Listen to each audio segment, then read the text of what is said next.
is yours. Not gonna tell me? You just took off. How are you going to take care of it? The Place Beyond the Pines delivers a morality tale in 3 acts.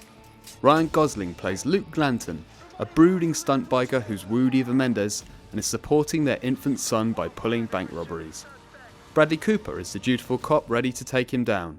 And then, a generation later, their sons forge a friendship in the shadows of their fathers. I'm not gonna let you bring us down. If you ride like lightning, you're gonna crash like thunder. Joining me now to take their spin in the cage of death is Peter Mad Dog Bradshaw and Catherine Knife Edge Short. Peter, Derek Cianfrance worked with Ryan Gosling before on Blue Valentine, but there's a bit more rev to this. There's a huge amount more rev. I found that this reminded me very much of a Dennis Lehane kind of thriller, but I enjoyed it and admired it much more than any Dennis Lehane movie I've seen, I must say. I thought this was very engaging, very involving. I think it's Ryan Gosling's kind of his best performance in a long while. I think he was doing something more than the sort of sleepy-eyed, woozy face that he usually does. I liked it very much. I thought there was something quite interesting and rather daring in this way it's structured, at least in the beginning, of just showing us first Ryan Gosling's character and then shifting the focus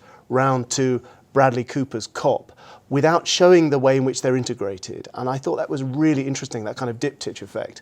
So yeah, I was gripped by it. Catherine Peters saying this is Gosling's best performance. There is some kind of parallels here with Drive, which is a performance a lot of people know him for, right? I think that's right. And I mean, actually, when I've seen this twice now, and the first time I saw it, my sort of expectations were such fever pitch, and also you can't help but compare it to Drive through a lot of it because he's this sort of amazing stunt driver, and doesn't say much, and he's Gosling, you know. He's got a trendy jacket. Mechanic mate. It's true. There's a lot of parallels. So much love. But I think once those expectations are sort of changed and you relax into it, it really does sort of develop and grow on you and really lingers with you.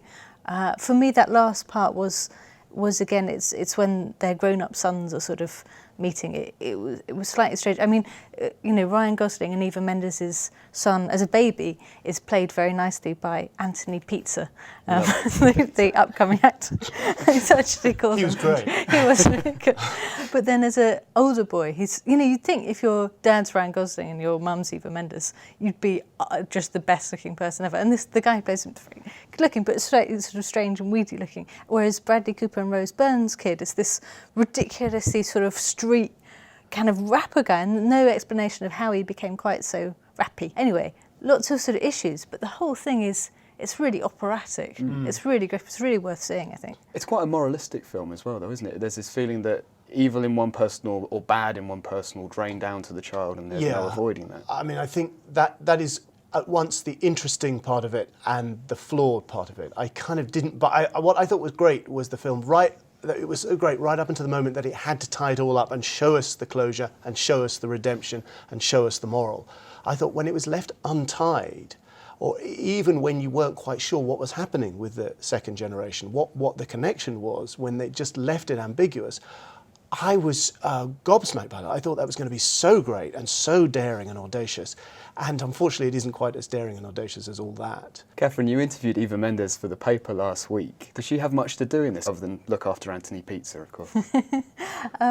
No, not a lot, because it's a film entirely preoccupied with paternal legacy. I mean, it's funny because she has these scenes with Gosling that are meant to kind of crackle because they're together in real life, and she doesn't really have many scenes with Cooper, so she's a bit kind of stranded in it. It's a strange film. And it's interesting the way they're sort of selling it, because they're selling it very much the return of Gosling, the return of the sort of Drive era Gosling, rather than going with the Bradley Cooper angle, which is curious because Bradley Cooper is kind of last year's Ryan Gosling.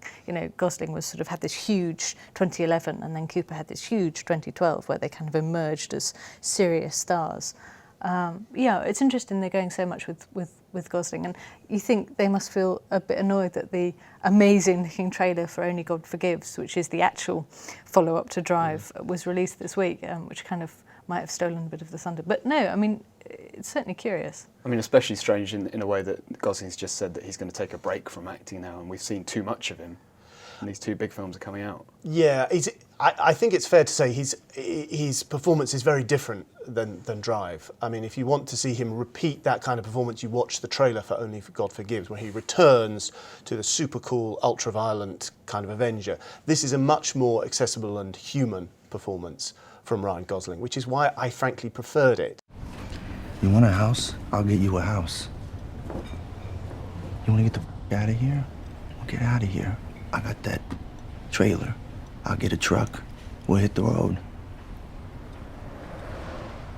You pick a place you like, we'll stop. You don't want to be there? We're out of there.